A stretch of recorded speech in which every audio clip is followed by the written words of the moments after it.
This video is sponsored via commission through our CashApp by our boy Andy. Visit our CashApp to request videos like this. Today we're covering the largest fight that we've done thus far, a Royal Rumble of Ben Tennysons across the Omniverse. This will include anybody named Ben Tennyson, so no Gwen 10 or Albedo. In short, that means we'll be looking at Ben Prime, all three future Bens, No Watch Ben, Ben 23, Mad Ben, Ben Zorro, Nega Ben, Evil Ben, and everyone's favorite Eon.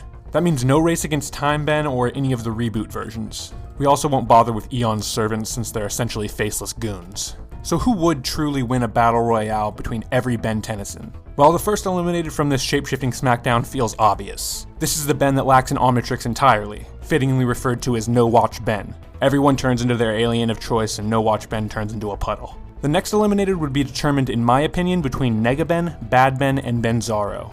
As far as we know, all three of them lack Alien X and Clockwork, who are the two most powerful aliens that we've seen from the Omnitrix. They also all lack proper feats with more than a couple of aliens, but I'd say that Bad Ben is likely the next weakest. He's only shown using Ghost Freak, Gravitack, and Buzzshock, and he has a few others that we know of. But this doesn't really compare to Ben Zorro sporting Waybig, and Nega Ben similarly having Atomics in his roster. While neither are shown using these respective aliens, the lack of feats in this particular trio make conjecture necessary. And going from there, it's a little bit arbitrary, but I'd say that Nega Ben would be eliminated next due to his lack of motivation, which could hypothetically have him out second. But this obviously means that the fourth eliminated would be, in my opinion, Ben Zorro. An argument could be made for Ben Zorro infecting all of the competition with his mysterious virus, but he didn't seem capable of actively doing this in the Chronosapien Time Bomb conflict.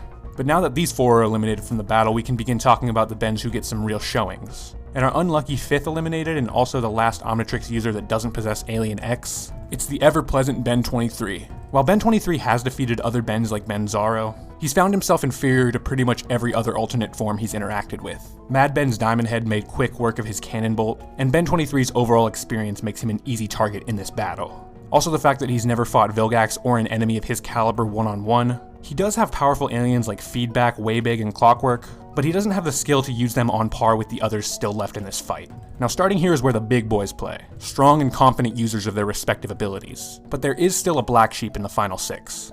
Mad Ben is no doubt skilled, having been trained by Vilgax and mentored by Malware. He even defeated Ben Prime twice, containing his jury rig as Diamond Head and one-shotting his Wrath as Waybig. And as mentioned, he beat Ben 23 pretty easily.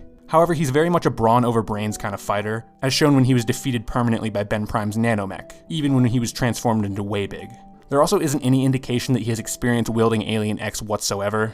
So while it's impressive that he enslaved Earth and seemingly defeated the Plumbers, plus having been implied by Derek J. Wyatt to have aliens that the other Bens don't have access to, he ultimately lacks the showings to be truly compared to those in the Final Five. And this Final Five is where it gets tricky, but I think it's clear that Eon falls short of Ben Prime and his future counterparts. Not only has he been defeated by Ultimate Ben's Clockwork, but Diamond Head can also be used as a counter for his Time Beams. However, his victories over the likes of Paradox, and his enslavement of dozens of alternate Bens solidifies his place as a top-tier Ben. He even defeated Ultimate Swampfire and Waybig.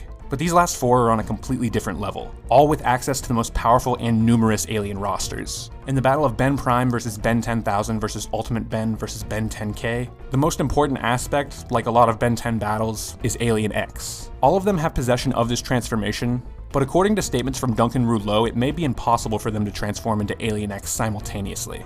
This is due to Alien X existing outside of space-time and the multiverse itself, being shared by each version of Ben. Dwayne McDuffie seemed to disagree, believing Alien X to be the result of fusing Ben's DNA with the Celestial Sapiens. However, Dwayne McDuffie has explicitly said that his statements do not reflect canon.